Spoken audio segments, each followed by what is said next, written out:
मैं आप लोगों के बीच में खड़ी हो पा रही हूँ। प्रभु का धन्यवाद हो। और आइए वचन के लिए प्रार्थना करते हैं छोटी सी। धन्यवाद धन्यवाद मेरे पिता परमेश्वर, तेरा सर्वशक्तिमान प्रभु यीशु मसीह में तेरा धन्यवाद करती हूँ मेरे खुदावन, जो प्रभु तूने इस लायक बनाया जो मैं यहाँ खड़ी होने पाई मेरे प्रभु जी। मेरे खुदावन, मैं नहीं जानती प्रभु जी कि ये वचन प्रभु जी हमारे जीवन में कैसे और कब कार्य करने वाला है प्रभु जी, लेकिन मैं विश्वास करती हूँ ये वचन अभी के अभी हमारे जीवन में कार्य करे प्रभु यीशु मसीह के नाम से प्रभु जी।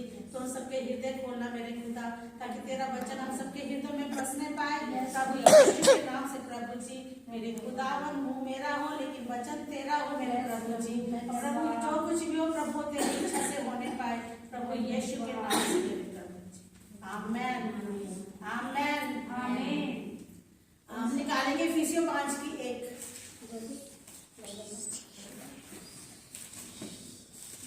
पेज नंबर बताओ सिस्टम ला, उसके ऊपर की एडिंग होती है ना, उससे आसानी होती है सब। 2:6 ज्योति की संतान। Hallelujah hallelujah hallelujah hallelujah. इफिसियों 5:1 कहती है, इसीलिए प्रिय बालकों के समान परमेश्वर का अनुकरण करो। क्या कहती है? हे प्रिय बालकों के समान परमेश्वर का अनुकरण करो। अनुकरण का मतलब होता है कि परमेश्वर के जैसी नकल करनी। और परमेश्वर ने क्या बोला है कि प्रिय बालकों के समान। परमेश्वर का बालक कौन है? परमेश्वर के बालक कौन है? हम सब है परमेश्वर के बालक। और प्रभु क्या कहता है? प्रभु हमसे बहुत प्यार करता है। प्रभु हमसे बहुत प्यार करता है। इस जगत के पिता, इस जगत की माता हमें छोड़ सकती है, लेकिन परमेश्वर कभी हमें नहीं छोड़ेगा, वो कभी हमें नहीं त्यागेगा। क्योंकि संसार में जो कुछ भी है वो उसने मुंह से बोलकर ही भरा था। संसार के अंदर पेड़ पौधे फल जो कुछ भी था, जानवर पक्षी सब कुछ उसने अपने मुंह के द्वारा इस संसार में भर दिया था। लेकिन उसने हमें क्या किया? हम उसकी संतान है। उसने हमें क्या किया? अब हम उसके हाथों की रचना है। उसने हमें अपने हाथों से बनाया, अपने हाथों से रचा और क्या किया? अपनी सांसें हमारे अंदर फूंक दी। तो हम क्या कहते हैं कि परमेश्वर कहाँ है? परमेश्वर हमारे भीतर है। परमेश्वर कहाँ है? हमारे भीतर है। और एक सॉन्ग भी बना है ना, परमेश्वर हमारे भीतर और काम करता है वो बाहर। पवित्र आत्मा मेरे अंदर काम करता है वो बाहर।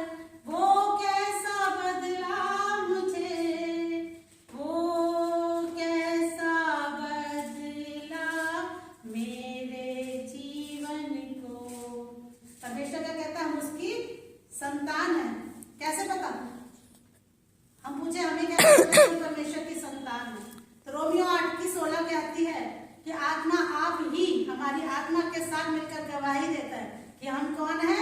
परमेश्वर की संतान है। और संतान है तो उसके वारिस भी हैं। संतान है तो उसके वारिस भी हैं। उसने हमें क्या किया? उसने हमारे लिए कोड़े खाए, उसने हमारे लिए मार खाई, ताकि हम लोग चंगे रह सके, ताकि हम लोग छूट सके। उसने हमें संसार से अलग कर दिया। अब हमें क्या बनाया? उसने हमें क्या बनाया? ज्योति बनाया। इस अंधकार से बिल्कुल अलग कर दिया हमें।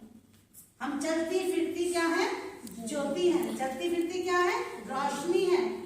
एक बल्ब के समान उसने हमको बना दिया। उसने अपने हमारे अंदर क्या भरा?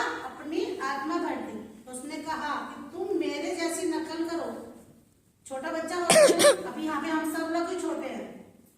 हम सभी क्या है? छोटे हैं। अगर संसार में हम एक दूसरे की नकल करते हैं तो उनको क्या आता है? गुस्सा आता है।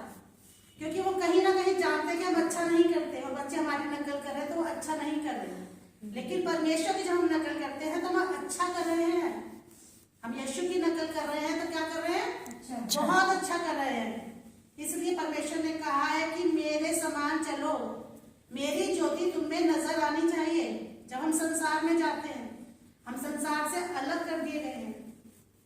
हम संसार से क्या कर दिए गए हैं? बिल्कुल अलग कर दिए गए हैं। संसार जैसा हमारे भीतर कुछ भी नहीं है। संसार जैसा हमारे भीतर कुछ भी नहीं है। जो ये बीमारियां हैं, कोरोना ले लो, कोरोना बीमारी है, किसके लिए है? हमारे लिए नहीं, संसार वालों के लिए। क्योंकि संसार परमेश्वर को नहीं जानता। परमेश्वर को कौन जानता है? हम जानते हैं, जिनको परमेश्वर ने चुन चुन कर निकाला है। परमेश्वर ने क्या किया? हमें चुन चुन के निकाला है। पहले हम क्या थे? क्योंकि संसार का ईश्वर कौन है? शैतान। संसार का ईश्वर कौन है? शैतान। और किसके बच्चे थे पहले हम? शैतान के बच्चे थे। शरारतें करते थे, वो खुश होता था। लेकिन परमेश्वर, अब हम किसकी संतान है? परमेश्वर। परमेश्वर ने हमें उस शैतान से छुड़ा लिया। पहले हम उसके बेटा बेटी थे, लेकिन अब हम परमेश्वर के बेटा बेटी हैं। हम कहीं बाहर निकल कर जाते हैं, पहले हम संसार में निकल कर जाते थे तो कोई पूछता था तू उसकी बेटी है ना, तू उसका बेटा है ना। आज हम जब निकल कर जाते हैं, वो रोशनी कैसे चमकती है हमारे अंदर। पूछते हैं कहाँ जाती है सिस्टर? उनको पता है इनके जीवन में इतने इतने दुख थे, फिर पूछते हैं सिस्टर आप कहाँ जाते हो? आप तो बड़े खुश रहती हो, आपके चेहरे पे तो बड़ी रोशनी है। वो रोशनी हमारी बाहर तक नजर आती है। क्या हम रोशनी को छुपा सकते हैं? नहीं। हम रोशनी को अगर किसी टेबल के नीचे रख दो तो क्या छुपा लेंगे? दीवार के पीछे रख दो तो क्या छुपा लेंगे? नहीं। वो रोशनी नजर आनी चाहिए। परमेश्वर कितनी खूबसूरत बात कहते हैं कि वो हमारे भीतर रहता है। वो हमारे भीतर रहता है। जब भी हम कोई काम करते हैं, कुछ भी करते हैं, वो रोशनी, वो पवित्र आत्मा जो हमारे भीतर रहता है, वो कार्य करता है। और वो अकेला कार्य नहीं करता। वो अकेला कार्य नहीं करता। जब हमारी पवित्र आत्मा कार्य करना शुरू करती है तो वो आपके साथ में कार्य करता है। आमेन, हालेलुया। वो हम जब हमारी पवित्र आत्मा जब सामने कार्य करती है तो ऊपर से आके परमेश्वर की आत्मा उसके साथ मिलकर डबल कार्य करती है। तो हमें दुखी नहीं होना, हमें बिल्कुल भी परेशान नहीं होना कि क्या होगा। हमें किस पर भरोसा रखना है? परमेश्वर पर। यहाँ एक ताकत काम नहीं कर रही, यहाँ दो दो ताकतें काम कर रही है। एक हमारी पवित्र आत्मा, एक परमेश्वर की आत्मा। एक बहुत सुंदर गवाही है इसके ऊपर। हमारी कॉलेज में हमारी मॉम है, उनको एक दिन सपना आया। वो रात को डेली प्रार्थना करके सोती हैं, तो डैड भी प्रार्थना करके सोते हैं। तो डैड ने बाहर लिविंग रूम में प्रार्थना कर रहे थे, तो वहीं सोफे पे सो गई। और मॉम ने बेडरूम में जाकर अपनी प्रार्थना शुरू करी और प्रार्थना करते करते वो सो गई। उन्होंने बताया कि जब वो सो गई तो उनको फील हो रहा था कि उनकी बॉडी बाहर निकल रही है। उनकी वो लेटी हुई है, उनकी बॉडी से उनकी आत्मा बाहर निकल रही है और वो आत्मा से उड़ रही है ऊपर की तरफ को। तो वो जो उनकी आत्मा जो ऊपर उड़ रही है, वो देख रही है कि बॉडी नीचे बेड पे लेटी हुई है। तो वो समझ गई कि ये आत्मा है। जैसे वो ऊपर उड़ने लगी, उनकी आत्मा निकल के उड़ने लगी है, तो ऊपर से बहुत खूबसूरत रोशनी, ऊपर से बहुत खूबसूरत बहुत हाई वाली रोशनी उनकी आत्मा पे किरणें डाल रही थी। उनकी आत्मा में अपनी किरणें डाल रही थी। तो तभी उन्होंने अचानक से देखा, वो मेल मिलाप कर रही थी परमेश्वर के साथ में। तभी उन्होंने देखा खिड़की में शैतान एक बंदर के रूप में खड़ा हुआ था। खिड़की में शैतान बंदर के रूप में बैठा हुआ था। तो जैसे उनकी आत्मा उस बंदर को भगाने की कोशिश कर रही थी, तो जैसे उनकी आत्मा ऐसे बंदर को भगाने की कोशिश करी, ऊपर से परमेश्वर की आत्मा साथ में आई। डबल आत्मा कार्य करी और बंदर को बहुत तेज, वो एकदम से चीखता हुआ, बहुत तेज चीखता हुआ वो खिड़की से नीचे गिर गया। तो एकदम जब बंदर की चीख से उनकी आवाज आंख खुल गई एकदम से। जब वो उठी, उन्होंने डैड को बताया कि भी ऐसे ऐसे मेरे साथ ऐसे ऐसे हुआ। तो डैड ने बोला कि तुम्हें डरना नहीं था, तुम्हें डरना नहीं था। वहां एक आत्मा कार्य नहीं कर रहा था। पहली बात तो एक पावरफुल आत्मा तुम्हारे पास थी, पहली बात तो वही उसको भगा देती। लेकिन तुम्हारे साथ एक ऊपर परमेश्वर का आत्मा कार्य कर रहा था। दो आत्मा कार्य कर रही थी और दोनों से वो, और परमेश्वर इस बात के जरिए तुम्हें और कुछ भी दिखाना चाहता था। तो उन्होंने फिर प्रार्थना करी, प्रभु तू क्या चाहता था, कि भी तू मुझे क्या दिखाना चाहता था। और प्रभु ने जैसे उनसे बातें की कि तुझे डरने की जरूरत नहीं है, मैंने तुझे अधिकार दिया हुआ है।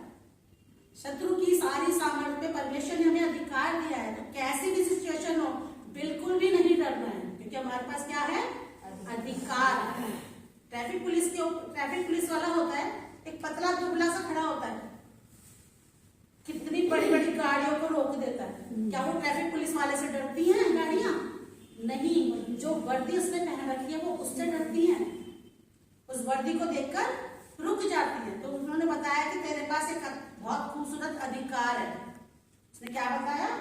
उन्होंने बताया कि तुम्हारे पास एक बहुत अच्छा अधिकार है, तो अपने अधिकार का यूज करो। कि हमें डरना नहीं है, हमें रोना नहीं है। हमें रोता देख शैतान खुश होता है। जब भी हम रोते हैं शैतान खुश होता है। और निकालेंगे 1 की 5